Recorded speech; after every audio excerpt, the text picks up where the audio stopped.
It's episode 126 of the Author Stories podcast. I'm your host, Hank Garner. Thank you for tuning in each week and making the show possible. You can find all of the archives of the show at hankgarner.com, and while you're there, please subscribe. And if you would go over to iTunes and rate the show and leave a comment, it would mean so much to me. Thanks for listening, and here's a few words from our sponsors. My friends over at the Self-Publishing Roundtable podcast have put together a special promo, and you can find it at selfpublishingroundtable.com/promo. There's also a link in the show notes. But what it is from September 28th to the 30th, a bunch of authors have gotten together and are offering a batch of free books for your reading pleasure. So are you looking for your next ebook boyfriend? How about over 100 for you to choose from? Or why not just choose them all? Like I said, from September 28th to the 30th, get romances of all flavors. They'll be free for your reading pleasure. Be sure to enter the drawing for a free Kindle Fire or Amazon gift cards as well. And you can find all that at selfpublishingroundtable.com/promo. Remember, that's from September 28th through the 30th. Swan's Night Sun by John C. Wright. John C. Wright is one of the living grandmasters of science fiction, and he won the 2016 Dragon Award for Best Science Fiction Novel at DragonCon. Folks said that this book is thoroughly entertaining, a YA novel for all ages who enjoy imaginative urban fantasy. I know you're going to love this book. Go out, pick a copy of it. There are links to it in the show notes. Also, Jaji Lamplighter brings us the unexpected enlightenment of Rachel Griffin. This story is about a magical girl detective. It's YA at its best. Think Fringe meets Narnia at Hogwarts. It's like Harry Potter, but better. Also, we always thank Ellen Campbell for being a faithful supporter of the show. Ellen is an editor. If you are a writer and need someone to help you shape your words into the very best they can be, there's none better than Ellen Campbell. You can find her at ellencampbell.thirdscribe.com, and please let her know that you heard about her on the Author Stories podcast. And when you're there, look at the roster of authors that she's worked with.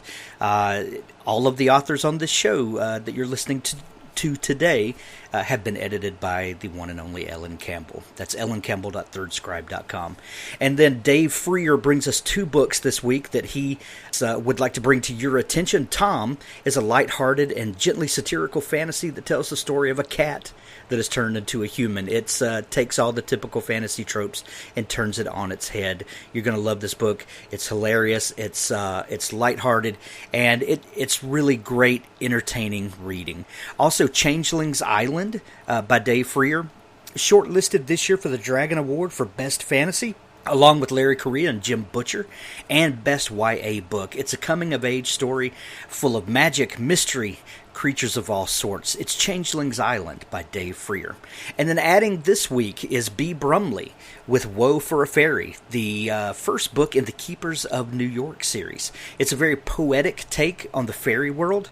Think City of Angels meets League of Extraordinary Gentlemen, and it's a clean read full of great fantasy, but also free of graphic language and explicit sex. If you're looking for an urban fantasy tale, but you don't want all the stuff that comes with it sometimes, check out Woe for a Fairy, The Keepers of New York, Book 1. It's on sale right now for 99 cents through the end of September, so go pick it up. There's a link to all of these books in the show notes. And please let our sponsors know that you thank them and appreciate them supporting the show. Well, thanks for joining me for another episode of the Author Stories Writers Workshop. Today, I'm excited to have two very good friends on the show with me, Bob Williams and Elliot Brandis. Each one of these guys I've had the privilege of writing stories with in Tales from the Canyons of the Damned, and we've also kind of circled around each other with some other projects. And both of these guys are super talented and are really putting out great work right now. So I am happy to have them on the show, and we're going to deconstruct a couple of their books and talk writing as we do at the Writers Workshop. So I will begin by introducing Elliot Brandis. You can find him on Amazon as S. Elliot Brandis. And his new book is called Young Slasher. It's brand new, and it has been making all sorts of waves, and has ranked pretty exceptionally well on Amazon here right after its release. So welcome to the show, Elliot. G'day. How are you? Well, great. And if you, some of you may notice, Elliot sounds a little different than Bob and I. So we'll let you figure that out. But first, tell us a little bit about you, and then tell us about your book, Young Slasher. Okay, so my name's Elliot, as we've established. I live in Brisbane, Australia, so right down the bottom of the world, or the top if you spin it around and look at it correctly. I've been I've been publishing for about 2.5 years now, writing for a little bit longer than that. I started out in the broader world of sci-fi, post-apocalyptic, a few little space tales in there to mix things up. And I've begun to branch out into the horror genre, which is where we come to Young Slasher, which is my first explicitly horror novel. So I've always had a few horror themes running through my books, and I decided to bite the bullet and write a horror story. So it's about a 17-year-old girl called Mia who lives in Brisbane, my hometown, and she's quite an interesting young lady in that she thinks it might be a good idea to become a slasher villain, as in the old slasher movies from the 80s and 90s, and try that in real life to solve some of her bigger problems in life. Like you do. As you do, cut your way to the top. So where did the idea for this book come from?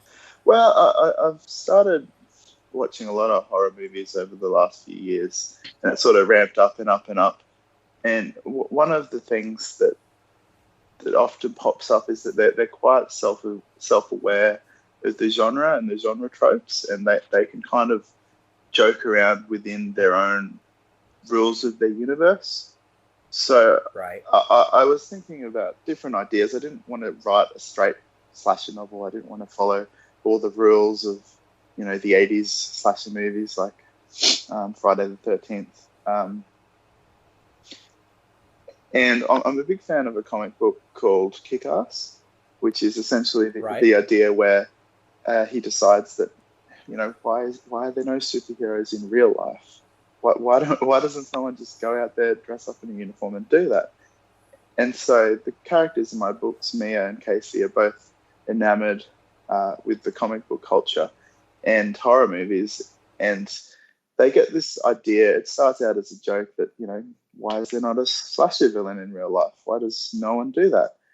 And they kind of play on the point that it's been done in movies that there's this, slashers in real life, but it's never exactly real life. It's always still a fictional universe. So they kind of take it one step further where, no, this is real. This is actually happening. And, as the book goes on, it does actually happen. And it's realistic, and it's a little bit gory, and it's a little bit crazy, but it's good fun. One thing that I noticed, Elliot, is in that slasher genre, and I love that you're hearkening back to a very specific point in time and a very specific point of culture. Some of those movies were gory and were scary, but there was always some element of this sort of comedic undertone. There was a lighthearted. There was also always something there to kind of break the tension. The Friday the 13th and the Freddy movies. There was always, some little comic relief at some point. Did you make a concerted effort to add that sort of thing into this? Yes, I did. So some of the older movies, so the originals like Halloween, they take themselves quite seriously, but there's just something about the genre where you can't escape a kind of dark humor that seems to run through a lot of it. And whether it was intentional at first, I'm not sure, but as the genre became more self-aware, so the big example is when Scream came out, and it almost made fun of the whole genre while still respecting the way it works. It was almost like an ode to the genre. So I'm trying to ramp that up to the next level of someone who watches Scream, loves Scream, and doesn't think it's quite real enough for them. and so wants to bring it into our world. Right. And I'll interject the character of Mia is fantastic. In fact, she has a wonderful quote that's so great that kind of starts off the book that I chose to quote myself to start my book, which is my newest book. But the character is fantastic. And this is Bob Williams. Bob, you're bringing your book Music. You're bringing your book Music City Macabre to the table today. Tell us a little bit about you, and tell us about Music City Macabre. Well, thank you very much for having me. I've spent the last 10 years working with Habitat for Humanity, with the Restore. If you don't know what the Restore is, just sells new and used items to the public, and the money that we make sort of goes into the kitty to help build homes in Nashville. So I've been doing that over 4 stores over the last 10 years. Gosh, to start off, I guess I was a reader in the sort of independent community before I actually started writing. And I read the Silo Archipelago by Michael Booker, and kind of started talking to him on Facebook. And that's a really great thing, I think, about the independent writing community, is the ability to have that interaction with authors. In fact, Brandis and I really had several back and forth conversations as I was reading Young Slasher, which I thought was just, I'll never kind of get past that you can actually talk to a lot of the writers that you admire and sort of tell them what you think, and they can do with it what they will. But so oh, tell me about it. I mean, I built a podcast around that. Right, and I'll never forget it. I sent Michael a friend request, and then he actually accepted it, and I about fell out of my chair, and then we just kind of started talking, and it's really great. So I got involved in the writing aspect. I wrote a short story, and then I showed it to Nick Cole, and he really liked it. And so I was asked to write a novel for the Apocalypse Weird venture. Hank, you were involved in that as well. Right. And so, it was terrifying, to be honest. It's about a guy, his name is Prescott, and you never learn his full name. He's just Prescott. He's one of your classic one-name heroes, I suppose, who is wrapped up in a adventure that takes place after an event called the Descent has sort of washed over the world and turned a lot of the citizens into what I've called freaks, who are not your typical zombies. They're more like they look like normal people until they have a break, and then it's kind of like hulking out, basically, and then it's a free for all at that point. Love it. I know that your Music City Macabre was originally slated to be an Apocalypse Weird book, but even within those restraints, where did the idea for this particular story come from? I think it sort of came from just what I was comfortable with reading. I've never read a lot of the Valiant stories. I've read mostly mysteries and, I guess, to be honest, violence. I've read a lot of violence in my life, and I just chose to use that avenue to express some of the more darker ideas I have, and and in the end, I guess my respect for the damaged goods type of character is what kind of drove me. Right. There's nobody none of the characters, good or bad, in Music City Macabre are perfect, especially Prescott. And I like that. I like a lot of the characters I've read. Spencer from the old Robert B. Parker novels. Right. Andrew Vox has a character called Burke in a darker series, who's basically a criminal, but he does the right thing, But so I think that's where I got that from. You talked about characters that are damaged goods and kind of these flawed heroes.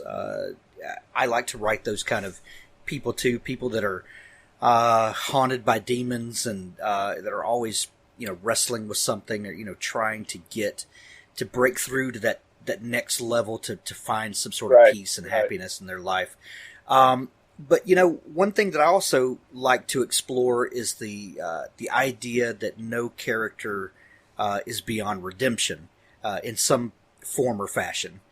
Maybe not in the traditional redemption story like we think, but sometimes we become better than we are, by doing certain things. Elliot, what about you? You have a character that your book is based around, who decides to do horrible things to try to solve some of her problems. Is there, does she have an emotional arc that goes somewhere else? Yeah. So the tricky part for me is that she's meant to be the villain, but in her own way, she's sort of the anti-hero of the story. So I had to do enough work in the first part of the book that when she starts killing people, that you're actually on her side. And for me, it was just getting into the head of the character, getting into the things that drive her.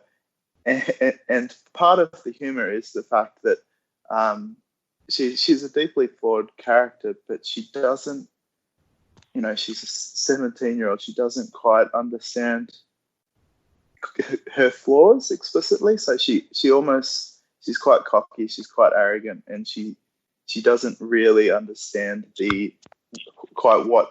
how bad the things that she's doing are. She's very good at self-justifying all sorts of weird things, and I think that's part of the fun of the whole exercise. But I totally agree with both of you guys that flawed characters are the only way to write, whether they be the heroes or the villains. One of the things I really liked about Mia Brandis was that she's fiercely loyal. She's loyal to her mother, and she's loyal to her friend, Casey. Is that right? Yes. There's a bit of a brain fart. She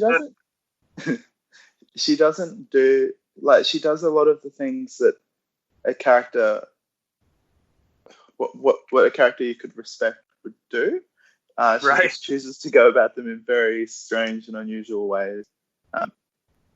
And I think from anyone I've spoken to who's read the book, it's quite amusing that a lot of people really relate to Mia, and they feel a real connection to her, which, considering she's going around, stabbing people in the face, it's quite amusing to me that I've achieved that, and I enjoy it. Have either one of you guys written a scene or a character, and gotten to the end of it and just been like, oh my God, I can't look myself in the mirror right now. Yes. You know what I mean? Like, oh my God, what did I just do? I wrote the scene in Music City Macabre where I introduce Kendrick Cade, who is the villain of the book. He's on a stage down on the Nashville waterfront, in front of a large group of his, freak brigade, and he basically slaughters 4 people who stole stuff from his camp. So he chooses to make an example out of them, and I remember I wrote that all in one sitting, and when I was done, I was like, Wow. I wonder if people are going to look at me different now. That you read this. Like, and you're thinking, like, I have a daughter. Yeah, exactly. And at the same time, I was like, initially, there were the Apocalypse weird restraints were kind of interesting to work around. And so in the end, I was kind of glad that I was able to self-publish it, because although it's really raw, there's a lot of language, and I think I've peeled a little bit of that back in the second book. But I wrote that scene and I was like, wow, I can't believe I just wrote that. My mom's going to read this. Right. So, right. Yeah, it's pretty violent. Yeah. What about you, Elliot? I think I've gotten most of that out of my system, in that my first series of books was so dark and violent that I can write whatever I want now and look at myself in the mirror and smile. I've crossed the point of no return. But I got a funny story. I was at a launch for a local anthology this one time, and there was this nice middle-aged gent in a suit and tie, and he came over to me. He had a story in the book, and he's like, "Oh, are you related to?" And he knew my mum, but through his day job. And then we're talking for a bit, and then he just kind of leans in and whispers, he's like, "You won't tell her that I wrote this for you." And that I've got to be his cover, and I'm like, "Don't worry, I wrote much worse."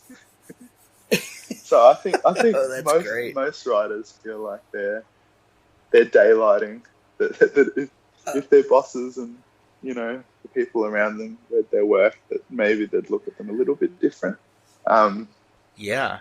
But I'm at the point of no return now, so it's all good. Well, I know what you mean, because when I wrote my book, Seventh Son of a Seventh Son, there was a scene in there where there was a ritual child sacrifice. And it's not super explicit, but I mean, it's explicit enough.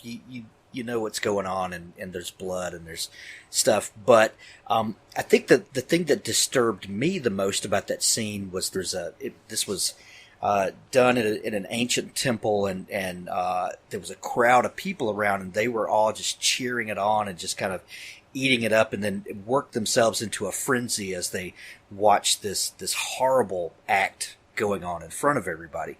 And I think after I wrote that, I just kind of sat back and I was like, I think I crossed a threshold here. Like, I think, I remember thinking that, like, wow, this is something I've never done before, and I don't know what to think about it.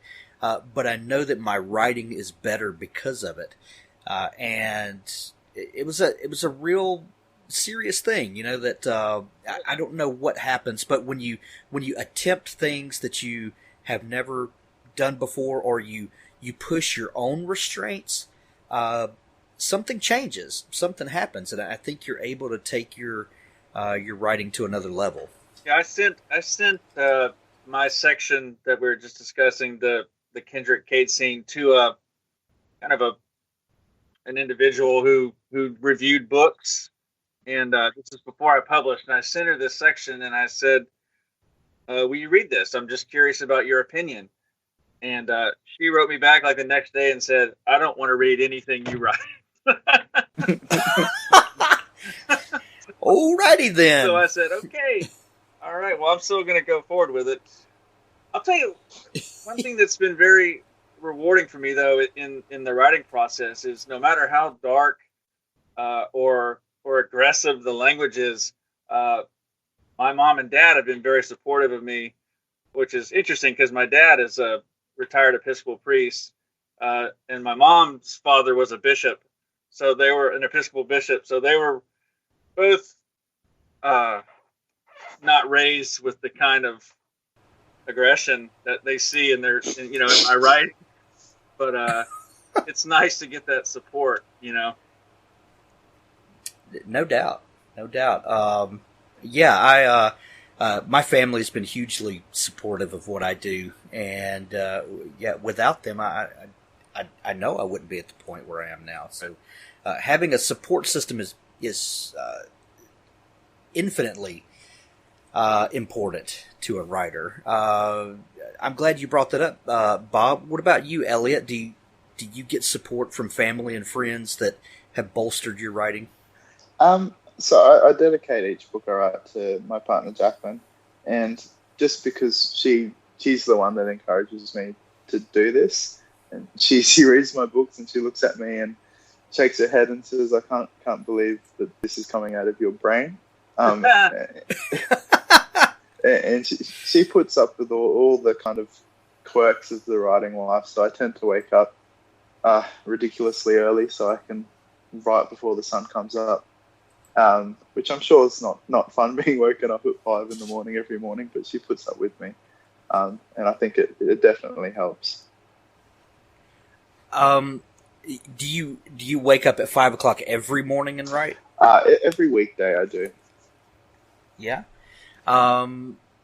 How important is it for you to have that rigid schedule where, okay, I'm going to do this, and this is what I do every day?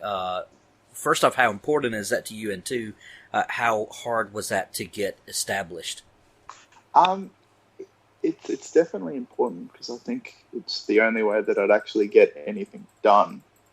So I tried different writing schedules. I just found that you need a time where no one else is around to really bother you or distract you.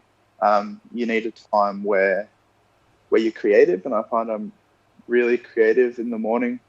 My mind is just going off at 1,000 miles a minute, and I can sit down and get stuff onto the page. Whereas if I come home in the evening and I sit down and I try to write, it's just not there. So I switched to the morning schedule, and it's hard at first, but I think the body can adapt to anything, be it 5 a.m. mornings or whatever.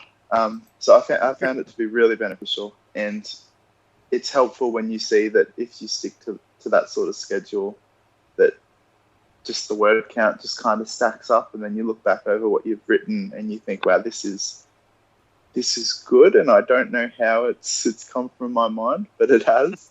So I just kind of go, so morning me is a completely different person. I'm a muse. I'm my own muse. And then I look back later in the day and think, that guy's crazy. I love that that idea, though. I am my own muse. I'm responsible for my creativity. I'm responsible for my output, but I'm also responsible for showing up every day and putting the work in. I love that. I love that. All the respect in the world for you for being able to get up and write first thing. Yeah. Yeah. What about you, Bob? Do you have a rigid writing schedule? I don't. I did with Music City Macabre, but the second time around, the second book in the series, it's called The Low-Lying Lands. It's actually going to drop here in about a week or so. This one took me about 5 months, whereas the first one took 3 months, and just life was just different this time around. Oh, yeah. And it just wasn't. I wasn't able to write with any sort of regularity. But I don't know. I think just to differ from Brandis, I think in the morning I'm too optimistic. When I wake up, I'm happy, and I write pissed off.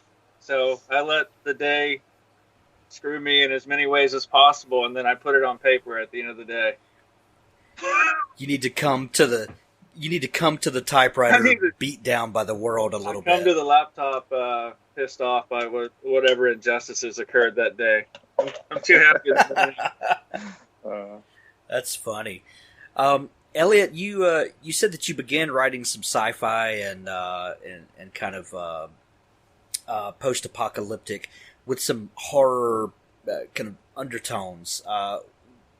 What was the hardest thing about going full horror slasher novel?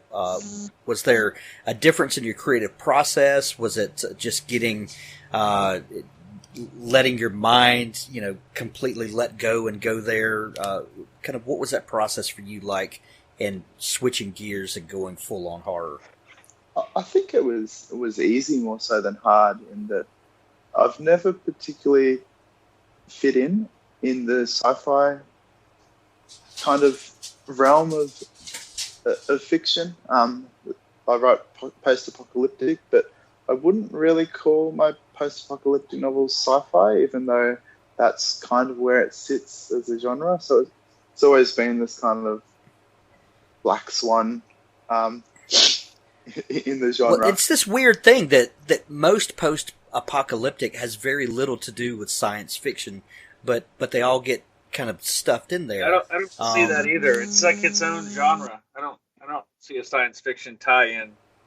Yeah, so yeah, it's got science fiction bits to it, I suppose. Right. But because my first series, the Tunnel trilogy, it starts off with a book called Irradiated, and it's set in Australia, but hundreds of years after everything's gone bad. So it's not a tale of how science ruined, the planet. It's sort of how do people live afterwards, after all that's happened. So it's science fiction in the way that Mad Max is science fiction, in that it's not really. It's more just the speculative aspect of what happens next, and for whatever reason that's sort of where it gets lumped in, although it doesn't really fit in science fiction, I don't think. And there's a few, I guess, magical realism elements, and lots of early horror elements that are in there, with the sorts of people that live in the landscape and the kind of things that they'd like to do. So I think I think there's probably always been a horror vein running through my stuff, and it's been hard to promote stories as explicitly belonging. It's not like if you have a spaceship on the front of your cover and it's all pew pew pew, and people just understand that. It's right. Right. So the closest I got, so I wrote a novel called The Pearl Diver, which is set in a universe with 6, maybe 7 planets, and even then, the science fiction element isn't the key element. It's more about the ideas and the way people have evolved in different kind of branches, and it's never really just been about that element. And I don't think I could ever write pure science fiction, and I don't think I'd ever want to. So kind of escaping to horror, it just made me feel like I can do whatever I want, and I can write whatever style of thing. I don't think I could ever write pure science fiction either. I love to read good science fiction, and then at the end of it, I'm like, oh God, I could never do that. Like, my stuff's just too weird, and I'd much rather straddle those genres of weird and kind of magical realism, and maybe a little futuristic fantasy, whatever. But yeah, you definitely it's a skill to be to be a good science fiction writer, and I'm just not born with that. I don't feel like I could ever convince anyone that I knew what I was talking about if I tried right, science fiction. Calibrate the ho-hum, I could never. I've told myself for a year or two now, I'm a big Doctor Who fan, that I would love to write a Doctor Who story, and I just don't feel like I could do it. The things that my doctor would say would be disingenuous. Like, I couldn't ever. Right. You know what I mean? I just can't talk that sciencey talk. That's why I agree with Brandis. I enjoy the magical realism and the things where you can just use your own brain and your own imagination to make up what's important. And I think science fiction's it's always been weird like that. It's just at this point in time, hard science fiction and space opera especially is really, really popular. And there's almost this kind of underground movement where they want that really hard technical, science fiction or science element, to the detriment of the fiction element. Whereas Sure. if you look back at some of the greats like Philip K. Dick and Kurt Vonnegut, Margaret Atwood, they don't especially, harp on about the science and the way the fast light drive works and the way this works. They're focused on the ideas, and the whole science fiction is just about that, what next, what's going to happen, kind of dreaming element. And that's the part that I really enjoy. Yeah. I want to ask both of you this question because both of your books are very place specific. Elliot, your book, Young Slasher, takes place in Brisbane, in Australia. Bob, your book, City Macabre, obviously takes place in the Music City, Nashville, Tennessee. Most of the things that I write are very anchored. Most of them happen in a little fictional Mississippi Delta town called Weston, and I really try to let the place become a character in the book, and really kind of embody kind of the spirit of what goes on and things like that. How much thought and went into placing your book where it is, and how much does the location play into the spirit of what happens, and how much does it inform the story? So I know that was about 18 questions in one, but I want each of you just to kind of talk about placing your story in a very specific point on the earth. Elliot, what about you? I feel it helps make the story more honest. Lets you infuse a lot more of your own experiences into the story, especially writing in a school setting. So Mia's still in her last year of high school, and I couldn't for the life of me write about what school is like in, say, Nashville, Tennessee. But yeah. I know have a lot of hands-on experience of what it's like in Brisbane, Australia, and the sorts of things that people go through, and the way that different groups work. So it really just helps grounding the story and putting in, I guess, that truthful element. Again, it's a lot of fun to write in your own city. So in Irradiated, that was also set in and around Brisbane, but hundreds of years later. And there's lots of little Easter eggs in there that people who are familiar with the area will pick up on, and the people that have never been here will be none the wiser. But it kind of just adds that kind of fun little element in there. Yeah, I kind of came at it from a different angle. I was so terrified about having to write a novel that I figured if I used the town I lived in, I would not have to do as much meticulous research about a different city. So yeah, I knew that obviously I lived here for 15 years at the time, and so I knew the town. I knew the city, I knew the ins and outs, and I knew, there was a few things that I've always wanted to change, or that I thought should be one way. So I was able to put those into the story, as part of the post-apocalyptic setting. But yeah, were you able to get rid of Florida Georgia line? No, but I did. Because that would have been my first casualty. I dropped a diss on Jason Aldean. I did do that. But yeah, I have the villain Kendrick Cade. He sets up a stage down on the waterfront right by the Hard Rock Hotel, and that was just kind of driven from an experience where my wife and I went and saw Rodney Atkins on New Year's Eve, and I just loved that stage there, and so I kind of had it left over. So he uses that stage for lots of heinous crimes and pontifications and F-bombs. I love it.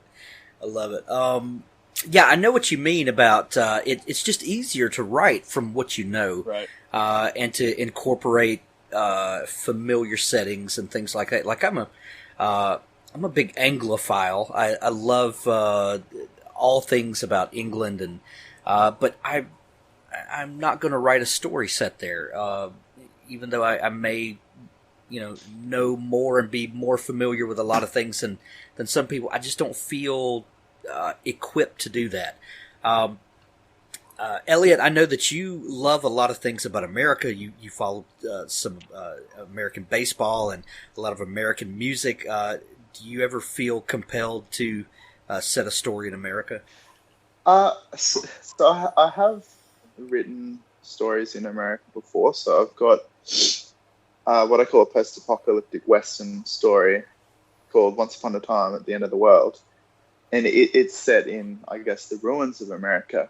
And I've always had this thing. So even with The Radiated, there's this bit of a Western kind of element to it. And I feel post-apocalyptic as a genre is, it's always got that kind of Wild West feel to it, because it's the same Right. kind of lawless society. And there's a few characters in different parts of my books that have different voices in the way they talk, and not really accents, but as much as an accent can come through in the dialogue.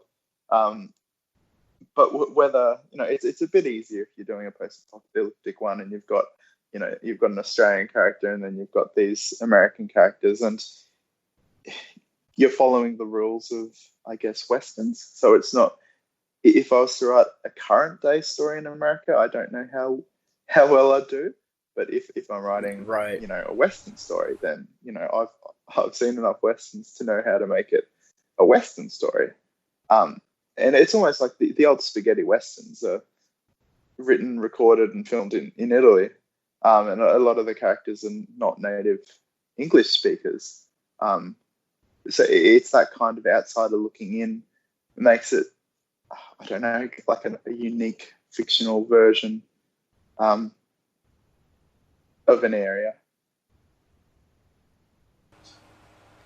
I love to study different kinds of writers, songwriters especially. There's something magical about being able to tell a story in 3.5 to 5 minutes, using somewhere around 100 to 200 words that can completely wreck a person, or impart something that a 50 to 100,000 word novel can't do.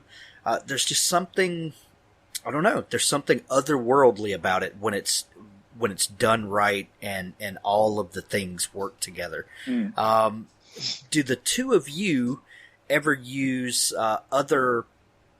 Do you study other artistic expressions, or maybe different types of people to then try to unlock something in your craft? Do you ever kind of reach outside of what you normally do to get inspiration or things like that? I've tried, and I've tried writing with music, and I've tried other forms of investigate other methods. Then I feel like I end up adapting that and not what I want to say. If that makes sense. Yeah. So do you listen to music while you write? I can't. In fact, I've posted a picture of it several times on Instagram. I use these black and orange Husqvarna lawn mowing headphones. I wear these big giant headphones, so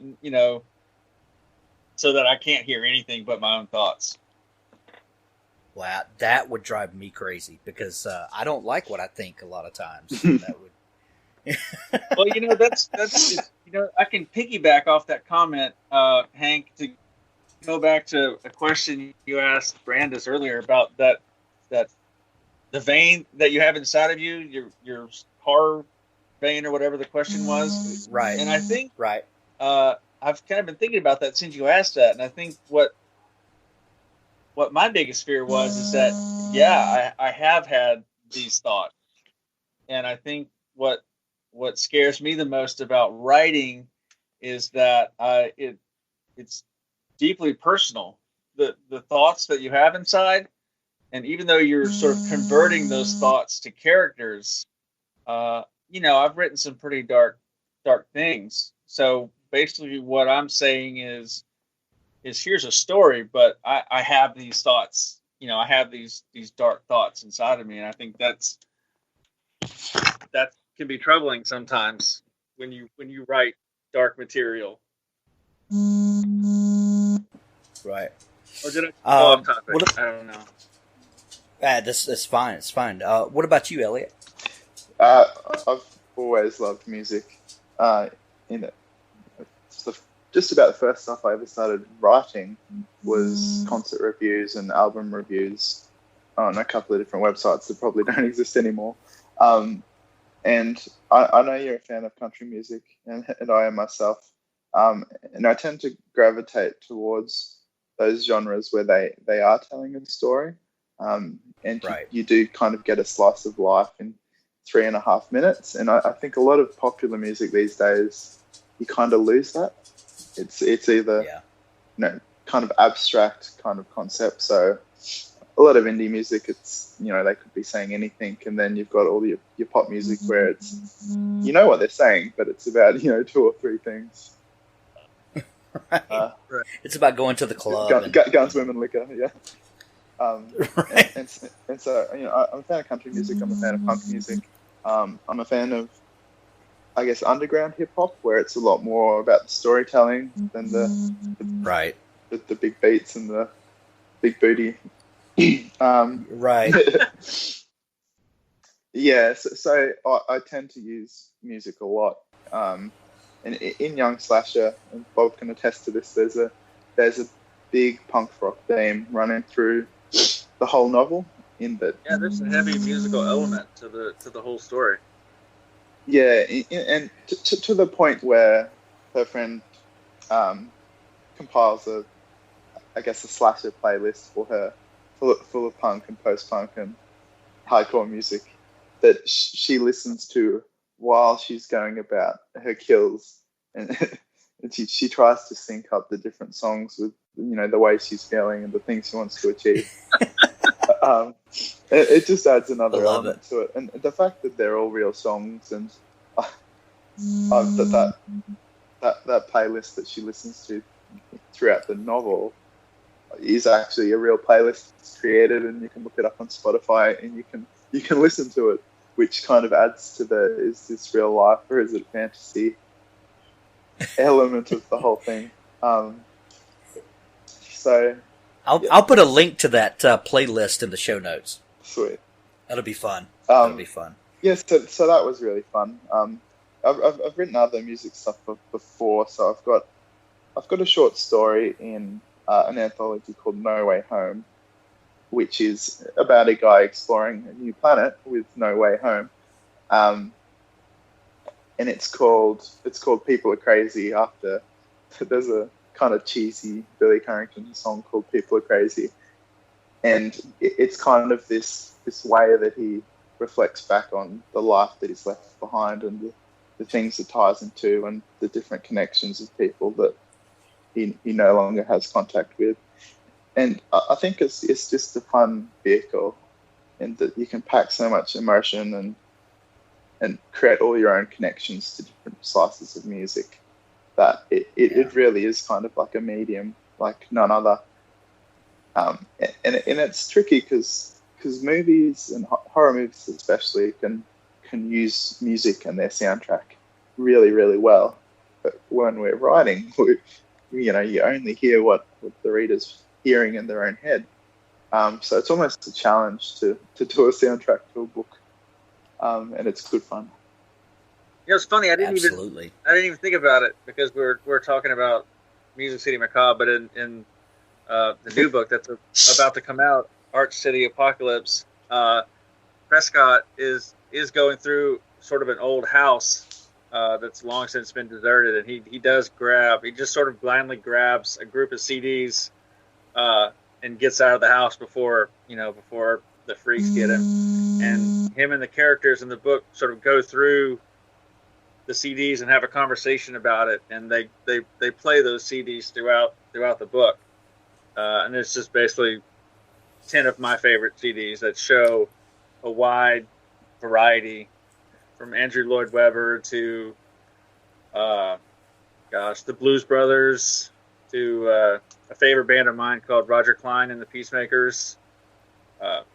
So yeah, I hadn't even thought about that element, but music is a much bigger part of the second book. Yeah. Music is always a big part of my books, even if it doesn't show up on the surface. I create a playlist in Spotify for when I'm writing each book, and I'll set a tone with different songs, and I should do that. I should kind of share some of those playlists sometimes, because it goes everything from Suicidal Tendencies and Black Flag to Willie Nelson to Dio, and kind of everything in between those kind of bizarre ends. But yeah, that's a huge part of my creative process. I don't think I could write without setting the mood with that.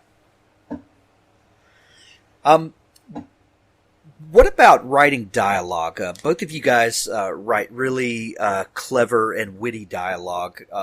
What do you do to ensure that that your dialogue comes across, and keeps the story moving without bogging down, and sounding real without just sounding like your characters are pontificating and kind of info dumping? Is there anything that you guys use to keep your dialogue tight? What about you, Bob? Start. Go ahead, Brandis. I was just going to say, dialogue is easily my favorite part of writing, and that I don't think I've really had much of a trouble with it.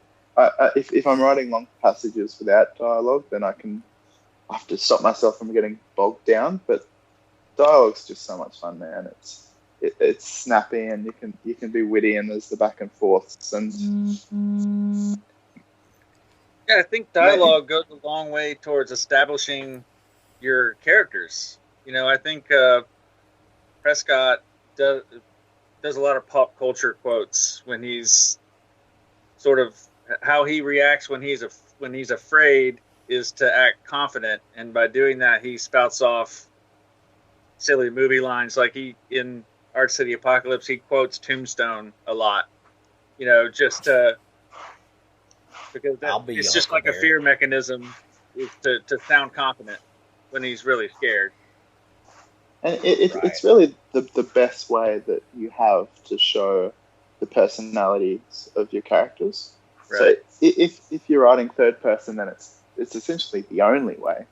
And if you're writing first person, then yes, you've got some of your internal thoughts of the character, but then all the other characters, that's the only time you actually see that their true selves is via their words. So it's really just good fun, and maybe it's I don't know, background from reading comic books and that sort of thing, where again it's just dialogue. They don't write anything else. Everything else is just visual, and it's about crisp dialogue, not saying too much. I mean, it's rare in a comic book that someone talks multiple paragraphs in a row, and it's rare in real life that someone will say, multiple paragraphs in a row. So it's really right. the back and forth, and the I guess the way different characters react to each other, be it them playing off each other or having conflict with each other. It's just the funnest part about writing. Yeah. Guys, this has been a very fast hour. Thank you both for coming on the show. Before we go, I like to get my guests on the Writers Workshop shows to share one piece of writing advice that they would give to another writer, and also a writing prompt. Just set up a scene for someone that will evoke some sort of image for them that they could take and start a story with. So Bob, what about you? If you could tell someone, I don't like the I don't like the term aspiring writer. I think you are a writer or you are not. But if there's a writer out there that's maybe struggling, maybe hasn't gotten their confidence yet, what one piece of advice would you give them? And then throw us a writing prompt. Oh gosh. Okay. And yes, this is a part where I put you on the spot. Yes. Okay. So I guess the most important thing that I could tell a young writer, or even I didn't start writing till in my 40s, so it's just be completely honest. Tell your story. Don't tell a story you think somebody wants to hear, or you think this is what people are reading these days. Tell the story that you want to tell with complete honesty, and feed it to the wolves. That's all you can do. As far as a writing prompt, goodness. Oh my goodness. Come back to me. Okay, I will. All right. Elliot, what about you? What one piece of writing advice would you give? I would just say focus on your own style. So it's hard when you're starting out writing, that obviously there's a lot of great writers that you've read, and there's almost an idea that a lot of younger writers want to mimic or draw on the elements of the styles of others. So, maybe you're reading a lot of Cormac McCarthy and you want to write that kind of style of writing, but it may not be your natural style. So I found that the more that I've written, the more I've got a style which is essentially my own, and I'm no longer, taking a page of one and comparing it to a page of another one and going, is this how it should be? You just sort of got to let yourself go and do what's you. In terms of writing prompts, all good stories start with a bit of a mystery. So I'll say you're waiting for the bus, and then seconds before you get on the bus, there's a voice in your head that says, "Trust me, don't get on the bus today, go to the park." And then that's it. Love it. I love it. I love it. And great advice from both of you. You've got to be true to you. You've got to not imitate. Even though we learn our craft a lot from imitating people in the beginning, you definitely should develop your own style as you become more comfortable with the process. Right? And Bob, you're absolutely right. You got to tell the truth. You got to be true to what's to the story you have to tell. What about that prompt? Okay, so you and your buddies sneak out of your houses late at night, and you meet down at the harbor, at the shipyard. And as you're walking through the hundreds upon hundreds of containers, you hear a noise coming from one of the containers, and you go and find it, and the door is open about an inch. Do you open it? And what's in there? Awesome. I love it. My writing prompt would be, imagine there is a slasher on the loose in Nashville, and they are attacking pop country acts. What happens from there? I'm so sorry. One-line story. Have at it. Yeah. So if anyway, you do write that story, anyone, you have to call it Slashville. Welcome to Slashville. Yes. Welcome to Slashville. Oh, that's Elliot. If you don't write that story, I will. We can co-write it. There you go. There you go. Elliot Brandis and Bob Williams, thank you so much for taking time out of your busy schedules to join me on the Author Stories podcast. Thank you very much for having me. And I'm going to put links to both of your Amazon pages and all of that good stuff in the show notes. Tune in each Friday for the Author Stories Writers Workshop. Elliot and Bob, you're both fine gentlemen, great writers, and thank you for coming on the show. Thank you again. Thank you.